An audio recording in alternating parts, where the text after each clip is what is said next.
Good afternoon, everybody. This is Steve Orlins, President of the National Committee on U.S.China Relations, and I'm thrilled in the 6th year of our partnership with Rhodium.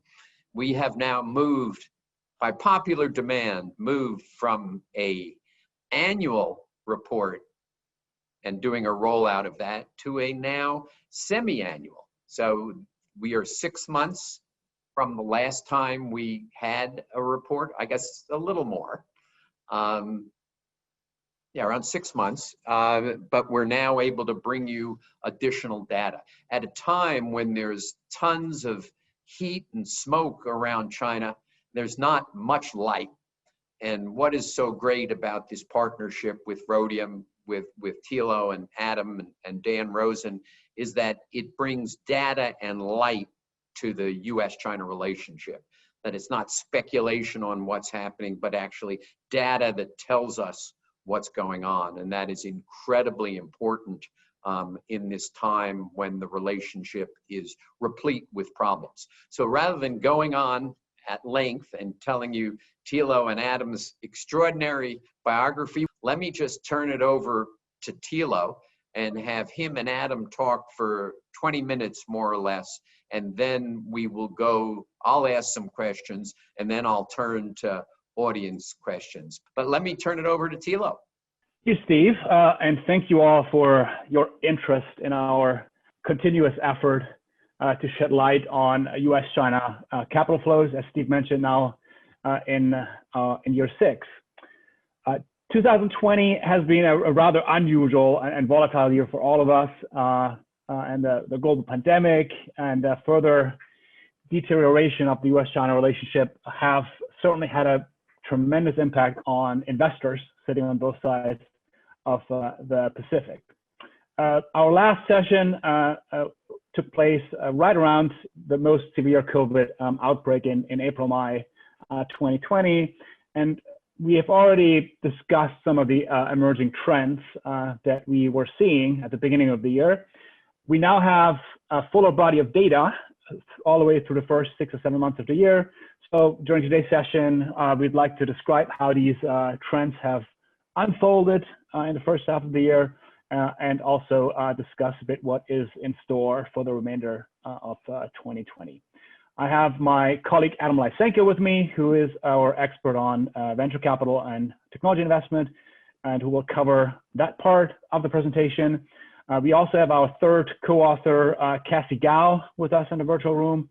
Cassie is about to go on a well-deserved break and therefore isn't presenting today, but she's been an indispensable part of this effort for many years. And finally, we also have our senior partner and founder, Dan Rosen, lurking in the background, and I'm sure we'll find a way to loop him into discussion later on. So let's get started. Adam, if you don't mind moving to the next slide. Starting with a high-level overview, when we previewed 2020 early in the year, we were understandably quite pessimistic about the outlook, and by and large, our now full 1H data confirms that view.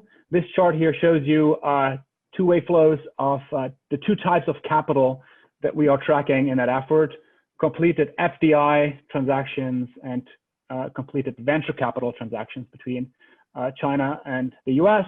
The headline investment figure came down to $10.9 billion, which is the lowest level in almost a decade. The last time we've seen that kind of level of investment was in all the way back in 2011, as you can see here. And just looking at the big peak in 2016, we're now at about a third or a quarter even of what we've seen during that peak in 2016, 2017. If you look at the decomposition of that chart, you can also immediately see that the drop that we saw in the first of the year was mostly driven by a big decline in the blue field in US FDI into China, while Chinese investment in the US has remained relatively stable, or if you look at the orange FDI line here, even increased a bit. So on a high level, we've seen a big decline, and it was mostly driven by a decline in American investment into China. So let's dive into each of these flows a bit more in detail, and I'm going to take the lead on direct investment, which, as a reminder, FDI are investments that are longer term in nature and entail significant ownership interest. So traditionally, that includes acquisitions of 10% or more, or a greenfield project from scratch, so factories, office buildings, and the likes. So looking at this chart here, and we've described and discussed this in length before, Chinese FDI into the US has been on a steady decline for the past 4 years already. We went from a peak of about 25 billion per 6-month period during 2016, 2017 to right about 5 billion per 6-month period over the last 3 or 4 years. In the second half of 2019, we've reached a low point of close to $2 billion. And looking at the past 6 months, first half of 2020, we are seeing a bit of a rebound, as you can see. So our headline figure is 4.7 billion. However, the majority of that investment can be attributed to just one singular minority acquisition, Tencent's 3.4 billion purchase of a small stake in Universal Music Group, which is right at the border between passive portfolio investment and FDI. So if you take out that one transaction, we barely get to $1 billion in new investment by Chinese companies here in the US.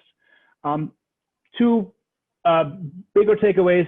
So at the beginning of the year, there were some concerns that COVID-19 and the economic fallout that the pandemic will bring would lead to an aggressive Chinese asset buying spree in the US. And that concern has clearly voiced by many US politicians at the beginning of the year. That so far has clearly not materialized.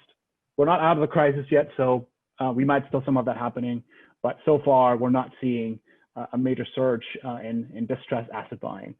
The other thing that's perhaps a bit surprising to many is that despite tariffs and trade wars, we're not really seeing a major increase of Chinese greenfield FDI resulting from these additional trade barriers. It continues to trickle in, but we're certainly well below the peak of Chinese greenfield FDI looking back the past couple of years. And so far, we're not seeing a repetition of what happened with Japanese companies in the 1980s, 90s, that they would invest massive amounts of money in localizing advanced manufacturing in the United States. Adam, next slide, please. So digging a little deeper at just what's the reason for this hiatus, and really, I think the most important dimension we still need to consider is China's domestic environment. China's economy was first hit by COVID all the way in January 2020. So there were physical barriers imposed on investment and deal making.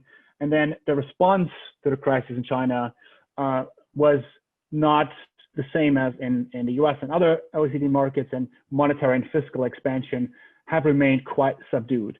So the liquidity situation remains fairly modest, and Beijing has kept those capital controls that have led to that initial decline firmly in place. So looking at the global picture, China's global outbound investment, this is a proxy, so it shows newly announced Chinese M&A, outbound M&A transactions. You see this massive drop in January, right, from about 80 to 100 transactions per month in global outbound M&A to only about 20 or 30 after January 2020, and the value is shrinking even more. So this is a global phenomenon. Chinese companies are staying home, are consolidating their balance sheets, are taking a wait and see approach, and the US is really a reflection of that. At the same time, if we move to the next slide, Adam, we certainly do have to look at US policy and politics as well. And looking at the past 6 to 12 months, there were a number of new policies in Washington that have put greater scrutiny on Chinese investment and Chinese companies operating in the US market. Of course, starting with M&A itself, the FIRMA legislation has led to greater scrutiny on Chinese acquisitions, and it has also led to greater enforcement of FIRMA rules, which are now at the core of some of the asset divestitures that we're seeing, and we're going to get to that in just a minute. So CFIUS enforcement is one of those variables. Second one is an expanding toolkit that includes certain policies to exclude Chinese companies from specific markets in the US. Obviously, Huawei is a prime example. We had an executive order on WeChat and Chinese software companies, an executive order on ICT supply chain security. So quite an expanding toolbox to specifically exclude Chinese companies and Chinese providers from certain markets in the US. Sanctions is another layer of that. We had a bunch of companies put on an expanded list for sanctions related to Hong Kong, South China Sea, the Xinjiang human rights situation, and other areas. And that is certainly impacting these companies and their subsidiaries.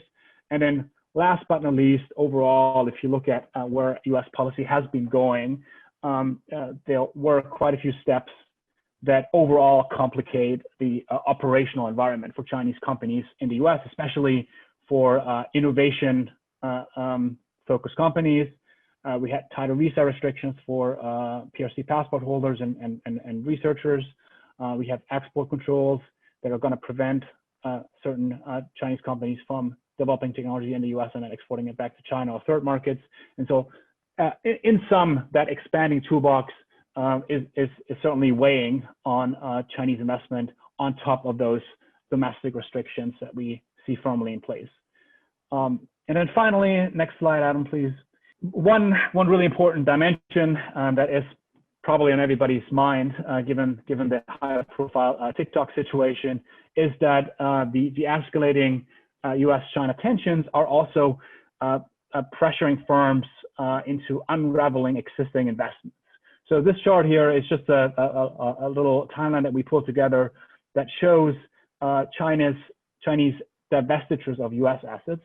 And we try to visually mark the ones that are related to U.S. policy in red and all the others in blue. And as you can see, quite a few divestitures, but not really a huge amount before 2015, 2016. Then in 2017, 2018, the big unwinding of the Anbangs, the HNAs of the world, really driven by Beijing's intervention. And now increasingly, if you look at 2019, 2020, you see more of these red dots popping up. And of course, the scale has become a lot larger too, that CFIUS and the US administration is taking a more proactive step and is using some of the open flanks that these companies have by not filing with CFIUS before to unwind some of these transactions retroactively. So in sum, not only do we see new investment slowing down, but we continue to see an erosion of China's asset base in the US. Next slide, please. So switching to the other direction, and if you have attended more than one of those events before, this is always the one slide where I would say, well, US FDI into China, this is the one stable and reliable and predictable measure that we have. If you look back the past couple of years, there were some fluctuations, but we've always been between that 7 to 8 billion figure per 6 month period. In the first half of 2020, that has changed, and we witnessed quite a big drop. Completed investments by US companies declined to only about 4.1 billion, which compared to the same period last year is down about 30% from that previous first quarter 2019. The situation is quite difficult to assess, but on a very high level, we do see that there is a certain floor for US investment into China, because a lot of US companies are working on multi-year big capex expansions and projects in China. So building theme parks, building refineries, building big production facilities to serve the domestic market. So these investments still continue and they're fairly stable. At the same time, we see a pretty rapid slowdown of new investments. So companies continue their existing investments and projects, but they're holding off on new investments, which is intuitive if you look at the economic shock from COVID and the planning uncertainty that multinationals are facing. Adam, just really quick on the industry distribution. This sort of stance is reflected if you look at the industry distribution of U.S. investment into China, U.S. FDI into China in the first half. On the right-hand side, you can see that a lot of it is really focused on domestic consumer, domestic demand. Ag and food is the largest category. We continue to see entertainment. A lot of U.S. companies, Disney, Universal, others continue to build theme parks despite COVID, and an interesting uptick in energy and basic materials investments as well. We are also seeing, and that's important from a U.S. perspective, quite a lot of momentum in a financial service industry. So quite a few banks and financial companies are now taking steps to increase their stakes in their existing joint ventures or buy it out completely. So far, completed stakes are still fairly small, so they went from 49% to 51%, but quite a few companies are in the process of putting more money on the table and buying out their joint venture partners. So we are seeing quite a robust pipeline, both M&A and additional organic growth by U.S. financial service providers in our data, but they don't show up in that completed investment perspective yet. Next slide. So is this drop that we're seeing in the first half of the year, is this going to be a permanent picture or temporary? Again, I think the answer really depends very heavily on the industry and the activity that you're looking at. We do feel, looking at our data and taking into account some of the more anecdotal survey data that we have from the American Chamber, the U.S. Chamber, that folks are really cutting back on manufacturing, especially export-oriented manufacturing investment. But there still is a lot of appetite to further increase investment in operations to serve local demand, so made in China for China. One big unknown and one big question certainly is Chinese policy. So far, looking at the big picture again, China's response to a more aggressive U.S. policy stance has, in my view, been fairly restrained. But there is, if relations further sour, certainly the possibility of a more aggressive pushback and retaliation, and maybe even a reversion to a more domestic focus by Beijing. And certainly, if you look at this slide here, we pulled out a few examples for how U.S. companies are exposed nowadays to the Chinese market, both in terms of in total investments, so assets they've sunk into the Chinese market, but also in terms of their exposure of revenue and growth and profit. A lot of U.S. companies are now deeply exposed or dependent on the Chinese market. So there's a big question mark how, if we move forward with this decoupling, how are we going to deal with situations like this, and what are these companies going to do to sustain their revenue if they cannot operate in the Chinese market as they used to for the past 2 or 3 decades. I'm going to stop here. Look forward to continuing the conversation on FDI in a bit, and I'm going to pass it on to Adam to talk a bit about venture capital. Thank you, Thilo, and good afternoon, everyone. I'm glad we could participate here today. As Thilo did at the outset, I'm just going to quickly define what venture capital is, whereas all of the trends that Thilo has addressed in the last several slides involve direct investment, which we generally construe to be investment in existing or new assets with ownership thresholds of at least 10%. Venture capital is a little bit different. It focuses on investment in pre-IPO firms, generally high-tech growth firms, that have not yet been listed on a stock exchange and may or may not result in ownership thresholds that exceed that 10%. So it's a little bit of a different universe. Investment sizes tend to be smaller because these generally, with a few exceptions, are smaller firms that are still in the low ramp-up phase of their growth. And measuring investment in this conduit or this viaduct is a little bit more complicated because of the complex global structures that venture capital has come to take. So just to address that in broad strokes, for the data that I'm going to share in the next 4 slides, we're generally considering investor location to be tied to the general partner when you have a limited partnership structure.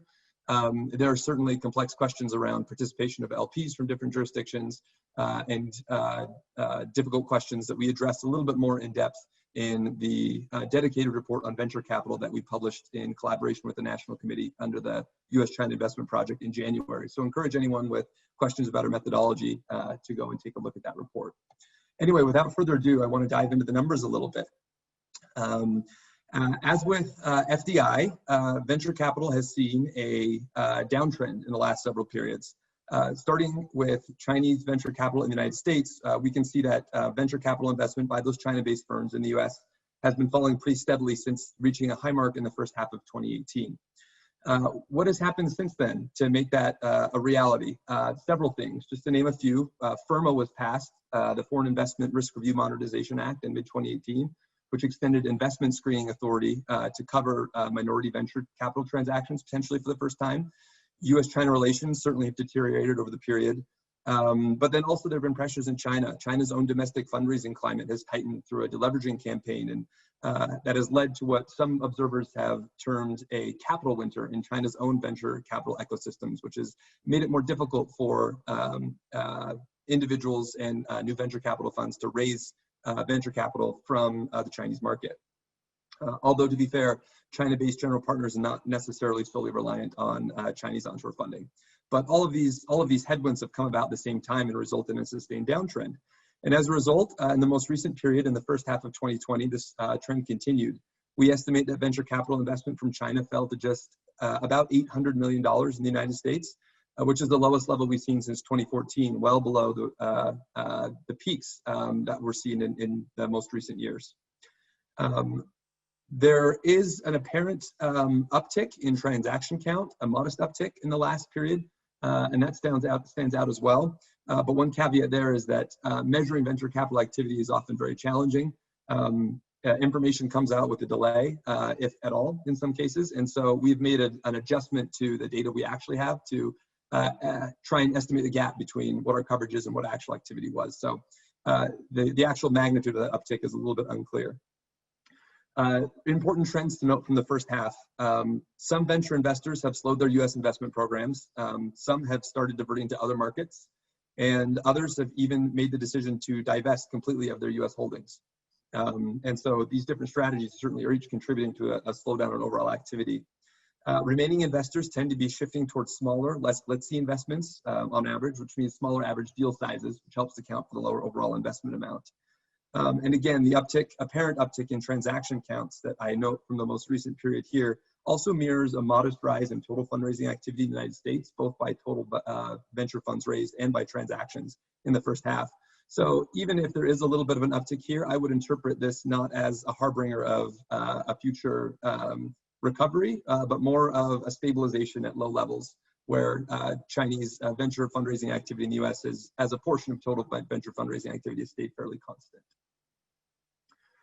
Talking about industry trends a little bit, what always stands out, or has for the last several years at least, looking at Chinese venture investment in the United States, is the prominence of the health, pharmaceuticals, and biotechnology segments. 5 of the 10 largest Chinese VC deals in the first half targeted firms in these sectors and accounted for almost 50% of total transactions by count. One of the reasons this might be the case is that regulatory scrutiny has so far been mostly focused on ICT and social media, data-related companies. And so perceived opportunities may still be a little bit stronger in this area for Chinese VC investors who so far haven't seen a concerted and massive US regulatory push to try and constrict access to this sector.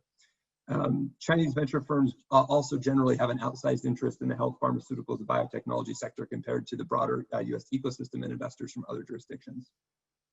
A couple of transactions we saw in that sector included a $100 million Series C round for Q, a healthcare technology company developing a health monitoring system, or a $143 million Series B round with funding for Insitro, which is a drug development company using machine learning. Those are illustrative of the types of investments Chinese VC firms are making. Of course, other top industries here include financial and business services, ICT, and entertainment, media, and education. And a few examples include targets like financial technology firm iCapital Network, or AI optical chip maker Lightelligence, or social gaming platform Roblox. These are firms that have received Chinese backing. Just taking a few minutes to look at trends in the opposite direction.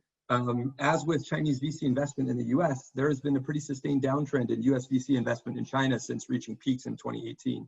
Although it's notable that the peaks that US VC in China reached in 2018, especially by investment value, far eclipsed the peaks that Chinese VC investment reached in the US. And that was mostly due to large US GPs participating in large later stage financing for companies like Pinduoduo that raised multiple billions of dollars in what in some cases were record fundraising rounds. What has drawn the downtrend in the last several years? Even though US investors generally remain interested in the opportunities offered by China's startup universe, the past 2 years especially have seen big changes in China's broad venture fundraising ecosystem as investors have become much more selective in the face of increasing economic uncertainty in China, as liquidity has dried up as part of a concerted regulatory attempt at China to control systemic risk, and also due to growing perception that parts of China's tech ecosystem had become overheated after years of rapid growth. Some niche technology areas like AI especially have struggled to attract the amount of capital that those areas received in 2017 and 2018. So this broader slowdown in venture activity in China, which I mentioned previously is sometimes referred to as a capital winter, was certainly also exacerbated by the COVID-19 pandemic in the first half. And both domestic and foreign investors have slowed their participation in new fundraisings in China since 2018. Given all of that background, we estimate that US investors participated in about 120 transactions and invested only about $1.3 billion in Chinese startups in the first half of 2020, with a notable drop also in contributions to early stage fundraising rounds. Too soon to know whether or not that will be a sustained trend, but it was very interesting noting period over period. And then while figures for the first half of 2020 are preliminary, data from the first 6 months of the year show the lowest venture investment level since 2016. Looking just a little bit at trends by industry, something that sticks out is that US venture investment in China generally targets a broader swath, or at least more evenly targets a larger number of industries in China than Chinese VC investors target in the United States. There isn't the same dominance of healthcare and biopharmaceutical investment in China as there is for Chinese firms in the US, for example. Taking a look at some examples from the most recent half, we saw investments in industries like financial and business services with companies like JD Industrial Products, which provides an industrial products e-commerce platform, in entertainment, media, and education, which saw some of the largest transactions overall, including Yuan Fudao's $1 billion Series G fundraising round, which is an online live course educational platform, or Zoya Bang's $750 million Series E round, which provides an online learning app. Education and education technology is a very popular segment within China's broad startup ecosystem. We also saw notable activity in consumer products and services in companies like Yatsen Global, which provides high-end beauty and cosmetics products, or Guochuan Shihui, which is a hot pot ingredient supplier. Health, pharmaceuticals, and biotechnology also played a role, although less than it did in Chinese investment in the US, with companies like Akeso Biopharma, which provides antibody treatments, receiving funding from US investors. And finally, ICT, information communications technologies, rounded out the last of the top 5 sectors for US VC investment in China, targeting companies like SWIN, which is a semiconductor designs and solutions provider. That's sort of like drinking from a fire hose, but hopefully gives some overview, a concise overview of what information can be found in our report. And with that, I'm now going to cede the floor back to Thilo, who's going to spend a few minutes looking at the outlook for activity in both directions. Thank you, Adam. And before I move on to discussing the outlook, I would like to mention really quick that we have a fabulous website. For those of you who have not explored yet, Adam, if you don't mind moving to the next slide.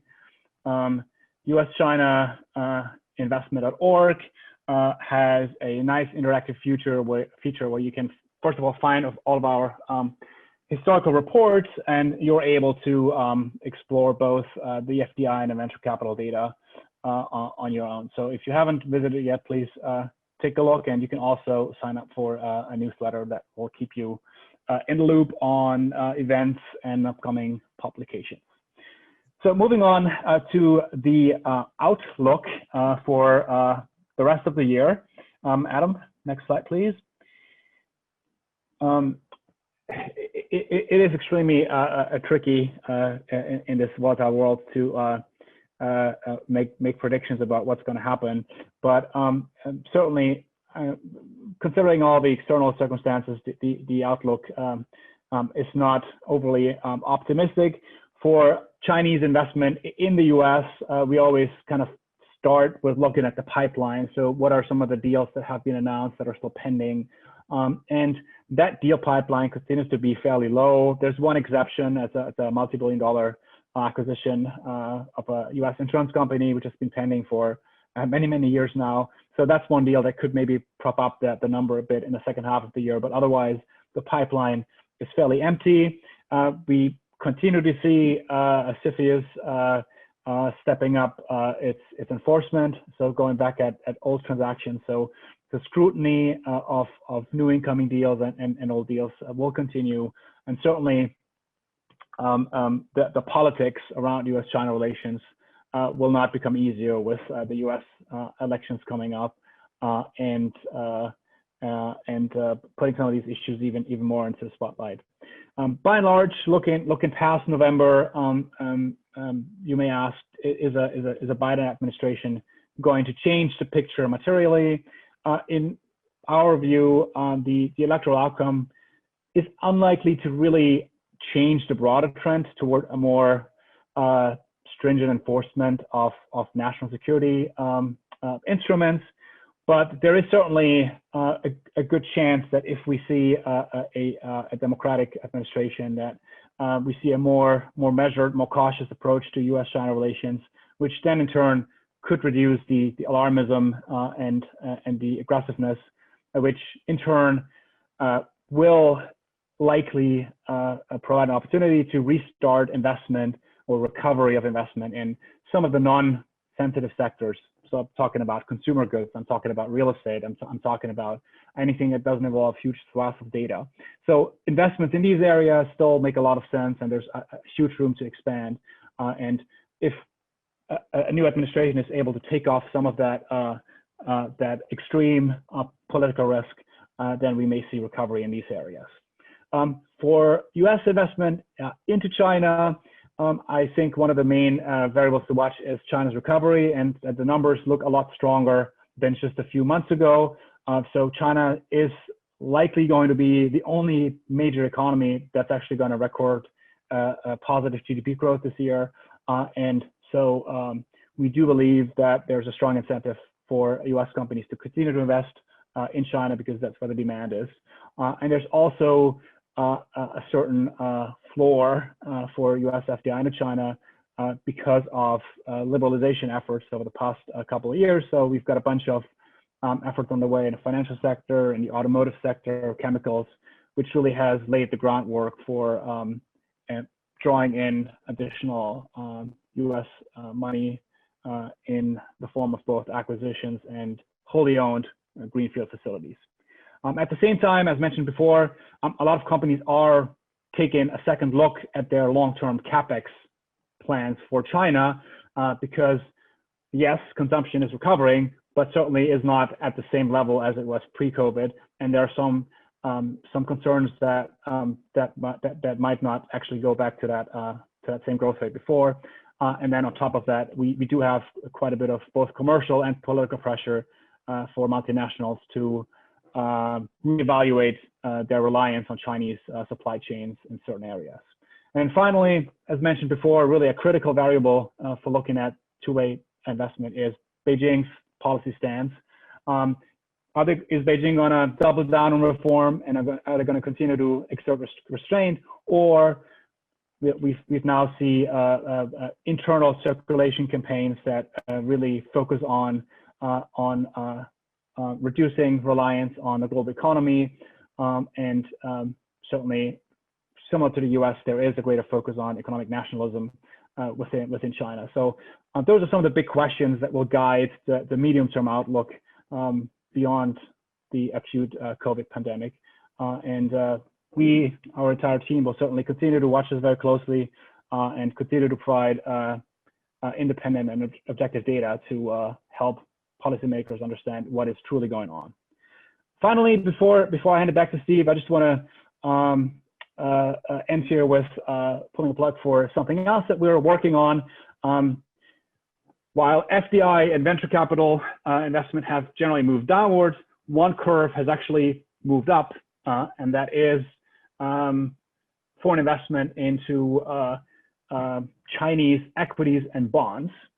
And a lot of that is coming from US investors. So just as these investors are starting to dip their toes into Chinese onshore securities, there is a lot of talk about financial decoupling and prohibiting certain US entities from investing in Chinese stocks and bonds. And so a lot of these debates are now starting to shape up in DC.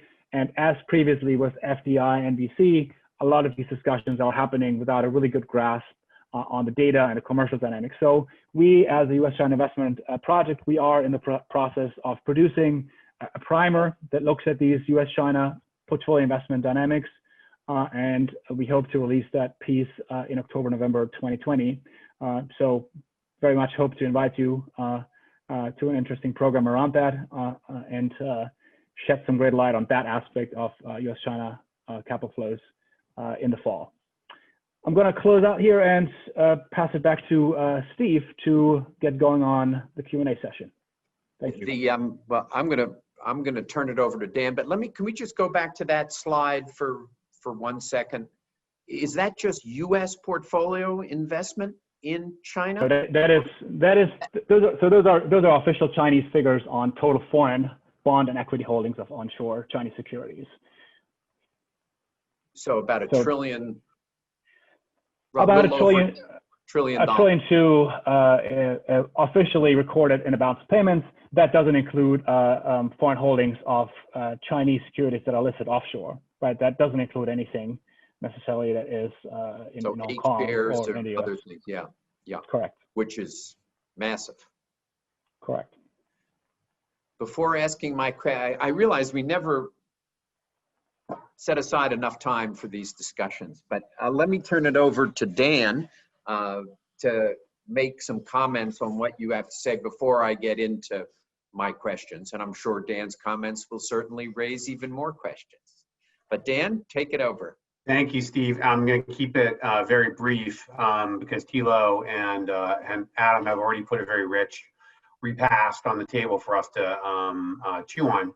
But let me just make 4 super quick observations at an even higher level. The first, we don't have to satisfy ourselves with just ambiguity and uncertainty about something as important as the U.S.-China economic relationship. As has just been demonstrated, it is possible to grapple with this in an objective way. And it's so important to do that. Some people doubt that that's the case. They think it sort of inherently needs to be a murky story. That favors people who want it to be murky, and it's not actually a necessity. Second, there's tons of information in the world today. It's not just about having more numbers and more data. It's about building up the credibility to offer a judgment, a point of view in a judicious way, as Thilo and Adam are doing, that takes that information and makes it powerful. And I'm very proud of this project and the work they're doing because it's a paragon of that sort of even-handedness, which makes it valuable to all sides. Thirdly, coming back to one of the first slides that we were walking through in the deck on, I believe, Chinese flows into the United States. And the point was made that we actually have a little bit of an uptick, but it was all dependent on a single deal. So at the level we're at right now, where a single deal of not even grand scale can change the narrative completely from, oh, things are continuing down to, oh, maybe things have found a bottom, we have to imagine that that's very tempting for government officials who want to kind of influence the narrative and move the story around a little bit on the front page of the papers to consider the temptation to lean in with regulation to try to prevent the deal from happening or make a deal from happen. That's a very dangerous temptation, of course, if we start politicizing individual transactions to get the narrative that we want to get, then we're really getting in trouble. And so we should all, I think, be mindful of that and thinking about it. And then finally, Thilo brought us right up to date and noted at the end there the current rebound in Chinese macroeconomic activity. And he raised the question for our consideration: will that tend to put some stoke the fires a little bit and create some more activity, or at least the logic of more activity in U.S. China direct investment activity, both FDI and VC? And I would just observe that the rebound we're seeing in China is a bit tenuous. It's the result not of a sort of sustainable reform initiative, but actually quite the opposite. Government stepping back in and taking charge of economic activity during a crisis. That's not going to get China where it needs to go in the medium term. And so we've got a momentary kind of surge of activity on some parts of the Chinese economy, but direct investment transactions are for, I won't say forever, but they're for a decade. It's not, you don't go into a position by building a factory for a little while and then decide to come out again next year if an industry cools down. So very tough and tricky times for direct investors to decide whether they should truly go long or not in light of the data we have to work with just here in the moment. And with that, thanks, Steve, for giving me a minute to offer a few thoughts. And my hat's off to my colleagues, and also thank you to you for 6 years of partnership on this. I'm going to go back on blank. Okay, well, it's terrific, and appreciate those comments. I guess, Thilo, I mean, both Thilo and Adam, you laid out kind of different metrics for non-U.S. China investment. So you talked about global trends, you have data on EU trends. So I guess my question is twofold. One, and I know this is hard, how much is it possible to quantify the downturn with respect to pandemic, number one, which will go away at some point? Bad, FIRMA, kind of bad political relations and capital controls. The three major impediments on Chinese investment in the United States. So number one, can you allocate among them? And two, you showed briefly this chart of global M&A. Has the United States had a greater drop? And then for Adam, the two-way venture. So we've seen this reduction in U.S. investment, venture capital investment in China. Well, overall, what has it been, and what have non-U.S. investors been doing? Is there some way we can create a metric where we can understand how the EU, Japan, Korea, ASEAN are faring versus us? So, Thilo, you want to first take it, and then Adam? Yeah, that is a tricky question to unbundle, but I can offer a few thoughts. So I think first of all, if we look at global FDI flows, the COVID-19 pandemic has certainly triggered a significant fall in global activity, simply because there were all these physical restrictions in place, and if you can't travel, you can't do due diligence over Zoom in most cases. Well, some cases you can actually, but that has really weighed on cross-border transactions. It's hard to really put a number on it, but sometime earlier this year, UNCTAD estimated we'll see a 30 to 40% drop in global FDI flows in 2020. I think we'll probably be on the lower end of that because things have actually recovered quite a bit quicker than a lot of people had expected. But it's certainly a reflection of that bigger drop. At the same time, domestic deal making, if you look at M&A in the U.S., has remained fairly robust, and especially if you look at venture capital markets. And I want to steal Adam's thunder, but domestic deal making in the U.S. has remained fairly strong, partially because the Fed has pumped so much money into the market. So if you look at some of these metrics, that has held up pretty well, but the cross-border aspect, cross-border transactions have come down quite significantly. Now, second observation is, how much of that was policy related, and I guess the best way to unpack that really is to look at China's global outbound FDI trajectory. And as I said, no matter which data points you look at, if it's the official Chinese figures or our proxy data, you do see that decline in Chinese outbound investment, and that was deliberate. There was a policy decision by Beijing, both on a high level signal, but then also on the administrative level that you have these controls. We see just more broadly, China taking a different approach to deploying global capital, including lower importance of BRI and some of these initiatives. So a lot of that is related to high level rethinking on the Chinese side. Then on the recipient end, looking at the U.S. And other recipient nations, I would say that certainly the regulatory scrutiny in the U.S. has increased quite a bit, and the one new thing is that it's not just CFIUS anymore, right? The U.S. is now deploying an expanding toolbox to curb U.S. market presence by Chinese companies if they meet certain criteria.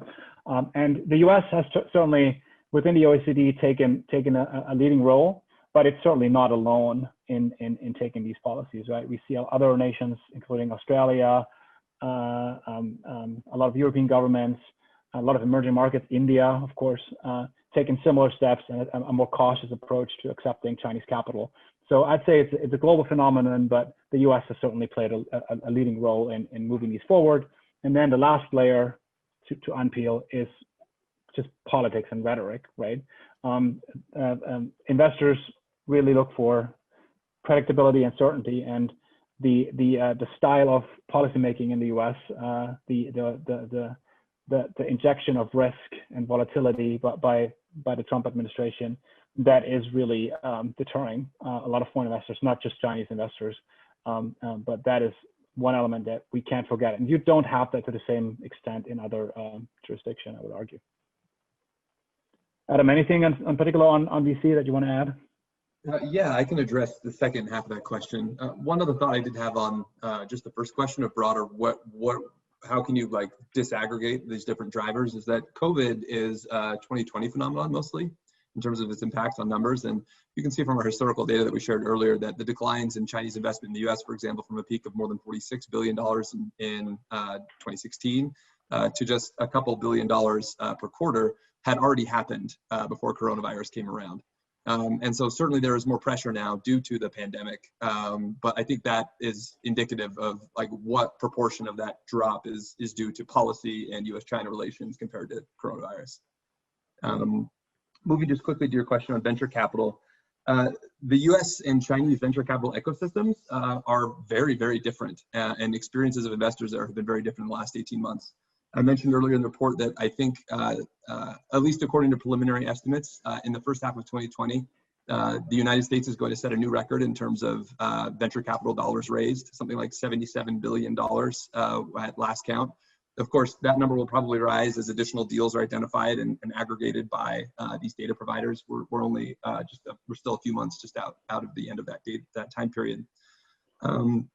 So there's been a continual uptrend, and that's it's poignant that that has been juxtaposed against a downtrend in Chinese VC investment in the U.S. So you've got increasing opportunities in theory in terms of the number of fundraising rounds, number of companies interested in raising money in the United States, but even with that growing opportunity set, Chinese participation has fallen. Those two trends have been much more aligned for U.S. investment in China. China broadly has seen a major contraction in overall fundraising activity since that same peak in 2018.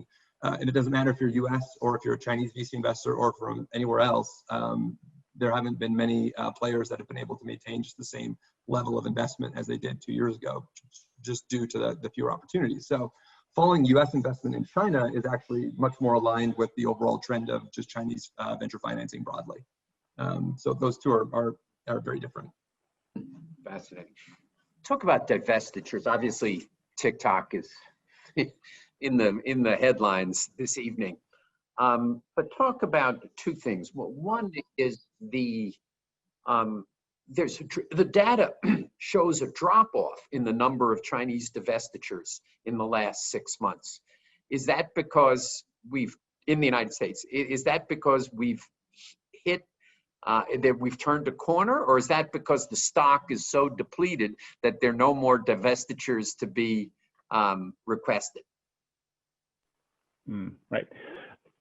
Well, I think what you really see is the end of the first big wave of the great unwinding, right? So if you look at that chart historically, what that was really triggered by is Beijing disciplining companies like Anbang or H&A that have engaged in speculative arbitrage, and that included big U.S. trophy purchases, and so that's really related to that Chinese policy, and that I think saw its peak in 2018, and it's kind of petering out. Anbang was just resolved officially earlier this week or last week, so some of that is just coming to an end, and then right as we're coming out of that.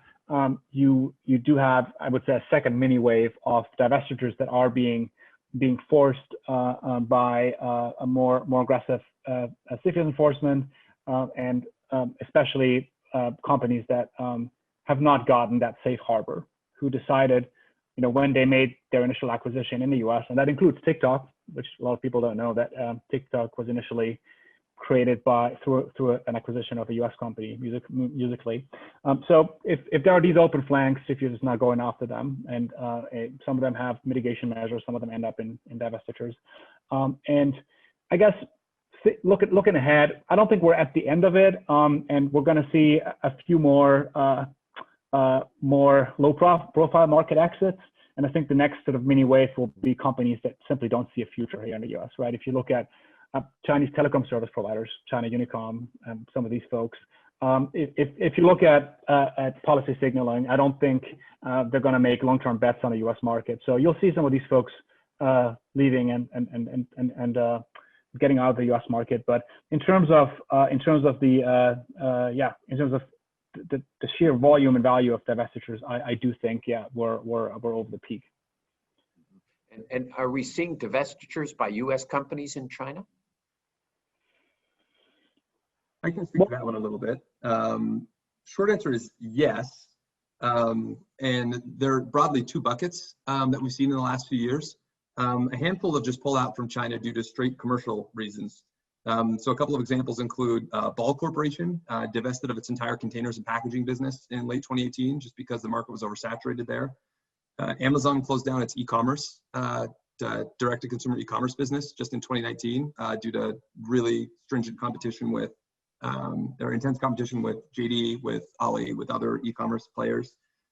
Grainger, Chicago-based industrial products maker, announced that it would divest its China distribution arm. So there are U.S. companies that are making divestiture decisions in China that are just based on commercial realities. And then there are also firms that are divesting from China due to policy constraints in China.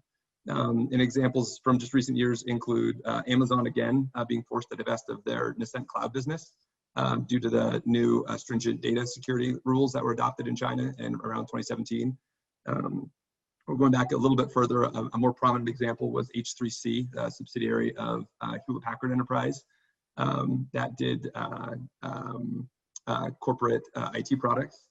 So those things happen too. And the trajectory of both of those buckets of divestitures going forward are going to depend on the mix of commercial opportunities for U.S. firms in China, whether or not commercial opportunities persist. If an economic slowdown makes expanding in China less attractive from a commercial perspective, then U.S. firms will respond. And then, of course, the other bucket I mentioned is regulatory or policy-related divestitures, and there's risk for that too. For example, seeing China flex its muscles in terms of expanding its export controls regime in the last few weeks could spell potential trouble for foreign technology firms that have come to appreciate the open access to China's R&D ecosystem and have up till now had no concerns about whether or not IP they develop there onshore could be taken out of China. So policy could have an impact as well. The report talks about the kind of very unusual progress made by U.S. financial firms. It talks about it. Obviously, it's not, and it mentions it's not reflected in the data yet because a lot of these are approved, but we haven't seen the dollars go in. So it's more, it's not in the data yet. What's going on here? If you open up the financial services sector and the banking sector to foreigners, which we've waited 18 or 19 years to see happening, doesn't that lead to a lot of economic reform throughout the system? So I know this is not exactly what the report is, but you have some interesting perspectives, or maybe Dan wants to jump in on this one too, because it's, maybe it's because I sit a few hundred yards right here from the New York Stock Exchange, and I'm dealing with the Morgan Stanleys and the Goldman Sachses and the Vanguards and the BlackRocks of this world, who are putting in place a bunch of people to deal with this rather significant increase in capital they're going to be putting in. What's going on? Thilo or Dan? I don't see Dan unmuting. So I guess, going back to your question, Steve, yes, it would certainly have the potential to fuel significant reform if it were full access and full liberalization, right? I mean, what we're talking about right now is the gradual opening of certain niche within a financial sector that is already fairly saturated. So I don't think we're talking about a revolution here, and all within existing capital controls. Right? So we're not talking about a revolutionary liberalization here. We're talking about a welcome market opening that is going to provide a lot of opportunities to U.S. companies, ironically, it comes at a time where the U.S. Political establishment isn't so sure that they actually want that financial integration to happen. So that's one other variable for the future. But I think it's certainly a positive sign, but it is too early to call it, in my view, a revolutionary step towards a big change of how the Chinese financial system works. Maybe it's because I'm the eternal optimist. I also lived through the post June 4th, 1989 period, where we basically all withdrew from China and wrote it off.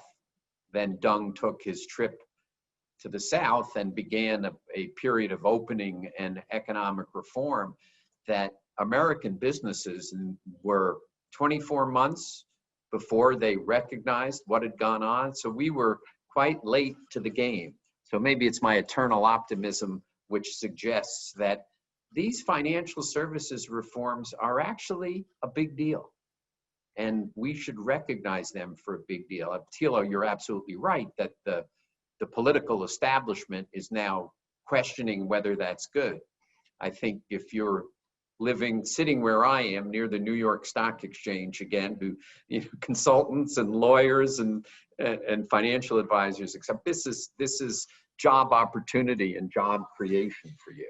Dan, you have now unmuted yourself. I didn't want to crowd out the good stuff going on in this conversation, but let me just make one additional observation on the financial sell-side financial sector opening that we're seeing of late. Recall that at the beginning of the Trump administration, when he went to Beijing for a state visit, even the Chinese side revealed a great ardor for wanting to do financial sector opening as a big give to the American side at that time even. So something about having foreign financials come to China, validate that China is an attractive place for global money to go by having the big names in global finance on the ground in a bigger way, playing a bigger role, is something that has been built into Beijing's model for a long time. And it has taken now, 3 years to get to yes. And so it'll be interesting to see what impact this really has on the way that finance and investment banking work in China. After all, these policies are real if they have real effects. And in many other niches of finance, foreign firms were permitted to invest decades ago, but their market share sort of hit a glass ceiling at 1 or 2%, and it's never moved up. And that's become a source of some, grumbling, frankly. So now we'll see. We've, as you say, made a good step in terms of getting the permissions for a number of global investment banks improved. But now the ultimate proof will be in the pudding of whether they can build market share and change the way that finance works on the ground. Interesting. Again, we've got this great data. The numbers vis-a-vis to the two largest economies in the world are de minimis. They're not even a blip. Yes, we're talking in billions of dollars, but in the context of these, multi-trillion-dollar economies, it's virtually non-existent. So my question is, how can this change? Or is this basically now baked into the cake for the next 5 to 10 years, that the political reality is we're not going to do this? Or, I remember when we started this project 6 years ago now, we actually were talking about potentially having a bilateral investment treaty between the United States and China. Obviously, that's not on the table these days anymore, but that would have made these numbers somehow more consistent with the sizes of the economy. What do you guys think? Dan, you want to take this one?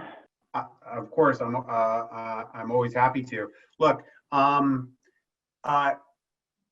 if Beijing wanted to reopen the door to its passive financial companies, bringing $100 billion a year to the United States to invest in REITs, commercial real estate, these sorts of sectors, which actually accounted for the lion's share of the peak years we saw 3 years ago, there really would not be that much resistance in DC.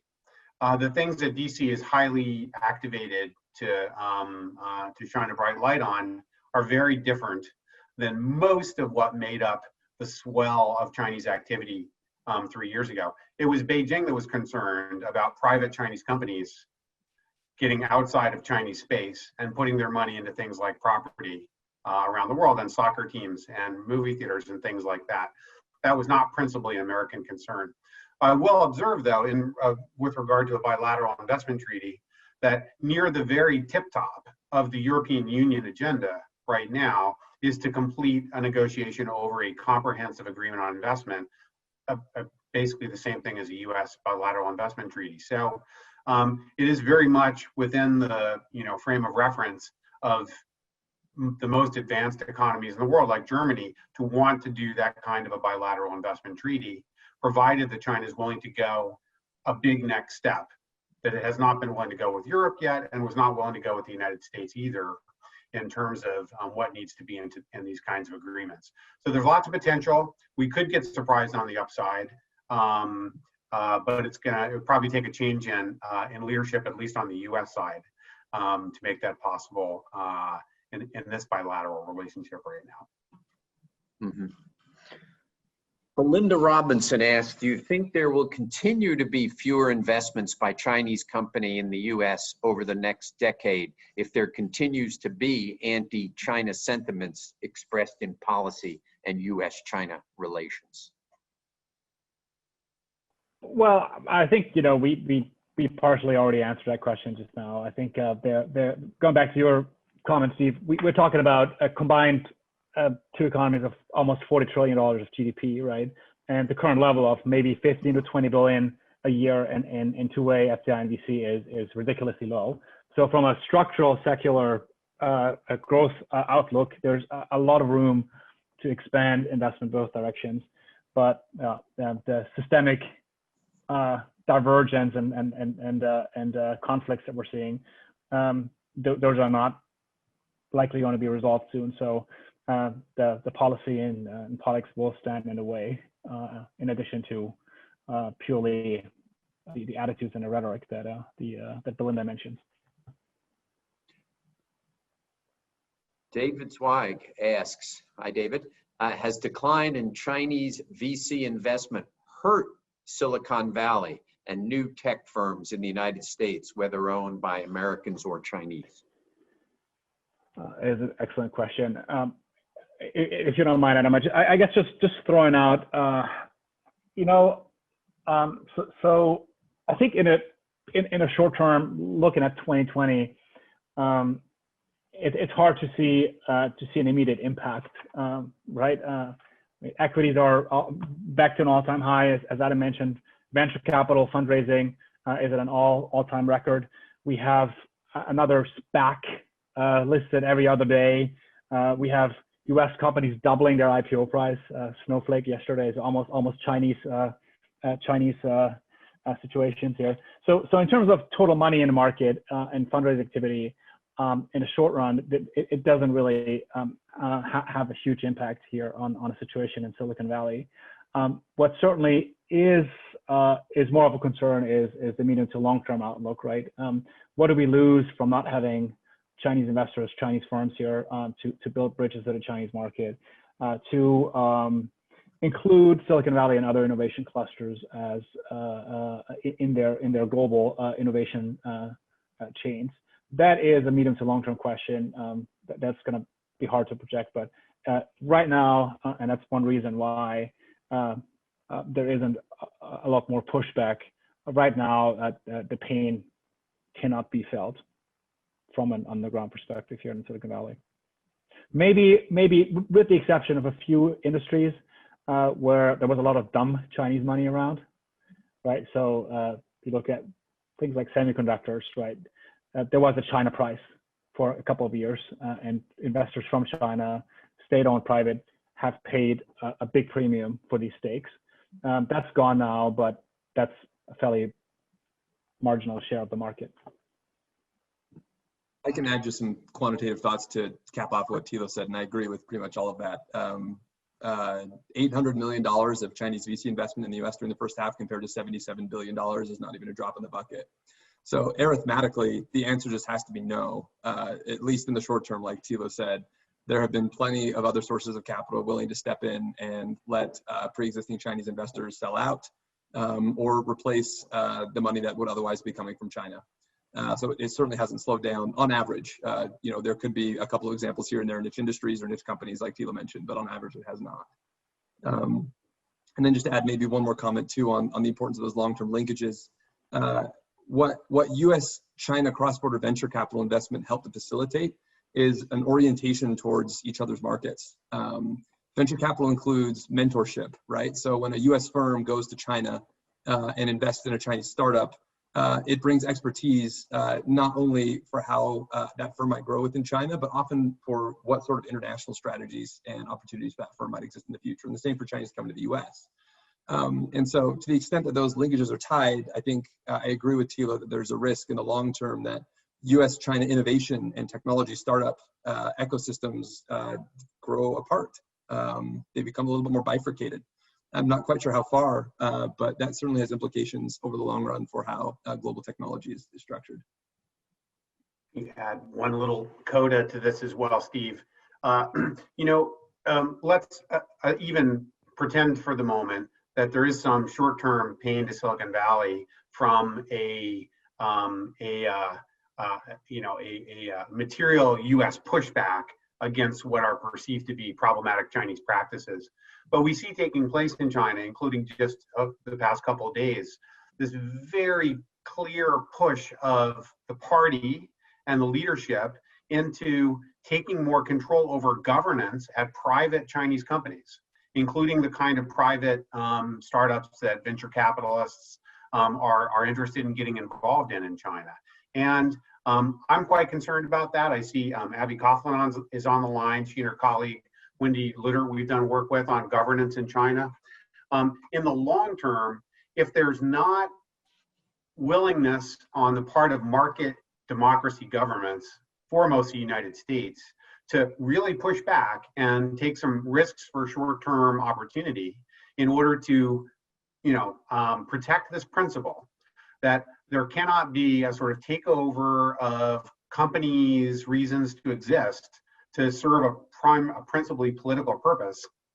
right? Then in the long term, there's not going to be private equity opportunities anyway, because there's not going to be private equity. It'll all just be public equity, the way things are going, seen through a certain lens. Now, some people are going to take issue with whether the kind of signals we're seeing in Beijing right now are really that strong. But I can tell you from my own perspective, I continue to be concerned almost every week, yes, by things happening in DC, but also very much by this intrusion of political motivations into the way that market companies, private companies are supposed to function in a market economy, and the way I was hoping they would be functioning in the People's Republic. You're suggesting that when they were the going out policy was not for commercial reasons, was for basically political reasons, that the Chinese investment outside of China during when we were peaking 2-3 years ago? So I think in the heyday of the going out period that you're referring to, most of that activity, as we said a second ago, maybe 90% of it, was not strategic in any sense that was concerning to Washington, which is why if Beijing were to go back to just letting Chinese investors do what they want to do, the lion's share of what would ensue would not actually be strategically problematic for the United States or Germany or Japan or anybody else, right?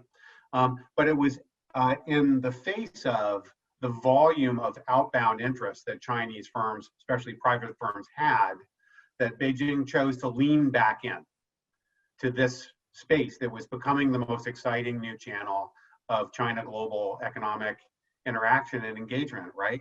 It was precisely the volume and enthusiasm of private players that caught the eye of political authorities and made them uncomfortable with where this was going, I would observe. Yeah, so they put in place capital controls. Among other things, capital controls just in terms of approvals for outbound flow, but now, as I just mentioned, these other controls, which are not capital controls, but are political changes to governance expectations that define a greater role for the party in particular in shaping the choices that private firms make, whether those private firms are foreign invested or not. Why did the distressed asset purchases not happen? Was that because of capital controls, or stuff didn't become available for sale? The report talks about that, the beginning of this year, Congress was very nervous about Chinese coming in and buying distressed assets, but that never happened. Why? Well, I think, again, we got to go back and look at what has led to the decline in Chinese outbound investment in the first place. And it's been, number one, capital controls, and those have remained in place. And number two, a fairly significant decline in liquidity that was flushing around in the Chinese system, right? And I think the COVID-19 pandemic has reinforced both. Balance of payments concerns have remained strong, so Beijing kept those capital controls in place, and a lot of companies that were in a position to make outbound investments had to struggle with consolidating their domestic balance sheets instead of expanding overseas. So it's really more of a domestic story, and then certainly the broader geopolitical environment has played a role as well, right? Around the globe. Not just the U.S. And Europe a lot of European governments have tightened investment screening rules. India has moved very rapidly and harshly against Chinese investment. So that certainly does play a role, but it is really first and foremost a domestic Chinese story that we see playing out here. I've been so fascinated by this conversation. I failed to note we've now run over. We're out of time. So can I ask one incredibly hard question to end with, which you can just say, why don't you answer it? I have no idea. Which is, what's going to happen with the TikTok divestiture? How does that play out? It's literally, I expect to turn on the television after this is off. After we're off this call. It's such a difficult, it was this morning when I got up, I watched CCTV news, the Xinwen Lianbo, the evening news, and it was the first story. on the evening news about how unreasonable the United States was being. So where does it turn out? Has Oracle put in place enough protection? It's a big divestiture.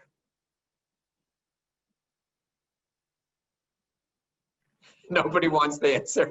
Let's see, it's incredibly hard. It's a private negotiation between the parties and the Treasury Department at this point. And I think, I guess if I had to be speculating, I would say, we're not going to see a full-blown sale to the U.S. party, but they'll find some way to structure a mitigation agreement that would involve U.S. control of the data, because there are precedents where these kind of approaches have worked. And so I would expect that we're going in the same direction, but certainly with the current administration and with the elections coming up, it's a little harder to predict. And you could also see a more radical and different outcome. I think that is a remarkably articulate answer, and really is right on and kind of consistent with the quality of this program. Both the data and the program are absolutely terrific. Thilo has given, just want to one more time, Adam, put up on the screen how people can download this or go to the website to read the data. It's absolutely, for those interested in U.S.-China economic relations and investment flows, it's an absolutely must read, and it's shorter than the annual report we usually put out. So it's great. But Thilo, Adam, Dan, thank you guys so much for doing this. It's a great partnership, one which we at the National Committee greatly value, and it's great that we can shed light rather than heat on the U.S.-China relationship. But thank you, and thank you all for joining us today. Thank you, Steve.